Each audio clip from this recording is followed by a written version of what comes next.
ভারতের বহুল আলোচিত মেডিকেল ভর্তি পরীক্ষার প্রশ্নপত্র ফাঁসের ঘটনা নতুন রাজনৈতিক ও সামাজিক সংকটের রূপ নিয়েছে। পরীক্ষা নিয়ে বিতর্কের জেরে এবার কেন্দ্রীয় শিক্ষামন্ত্রী ধর্মেন্দ্র প্রধানের পদত্যাগের দাবিতে আমরণ অনশন চালিয়ে যাচ্ছেন শিক্ষাবিদ, পরিবেশবিদ ও সমাজকর্মী সোনম ওয়াংচুক। তার অভিযোগ, প্রশ্ন ফাঁসের কারণে প্রায় ২২ লাখ শিক্ষার্থীর ভবিষ্যৎ ঝুঁকির মুখে পড়েছে, অথচ সরকার এখনও কার্যকর কোনো জবাব দেয়নি।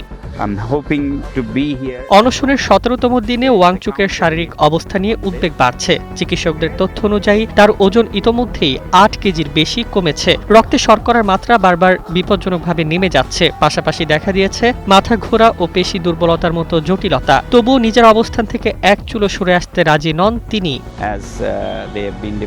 ওয়াংচুক স্পষ্ট জানিয়ে দিয়েছেন, সরকারের সঙ্গে শিক্ষার্থীদের প্রতিনিধিদের অর্থবহ সংলাপ শুরু না হওয়া পর্যন্ত তিনি অনশন ভাঙবেন না। আন্দোলনের স্থল থেকে শিক্ষামন্ত্রীর দপ্তরের দূরত্ব মাত্র কয়েক কিলোমিটার হলেও এখন পর্যন্ত সরকারের কোনো প্রতিনিধি তার সঙ্গে দেখা করেননি বলে অভিযোগ উঠেছে।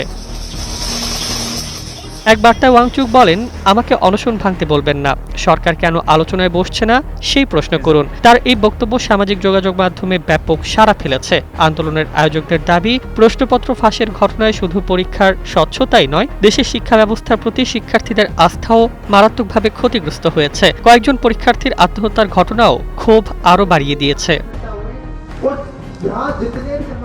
এই পরিস্থিতিতে আন্দোলন আরও বিস্তৃত করার ঘোষণা দিয়েছে আয়োজকরা। শিক্ষার্থী, অভিভাবক এবং সাধারণ মানুষকে আন্দোলনে যুক্ত হওয়ার আহ্বান জানিয়ে তারা বলছেন, এটি কোনো একক ব্যক্তির লড়াই নয়, বরং দেশের শিক্ষা ব্যবস্থা, জবাবদিহি এবং লাখো শিক্ষার্থীর ভবিষ্যৎ রক্ষার সংগ্রাম। Desk report, Bangladesh bulletin.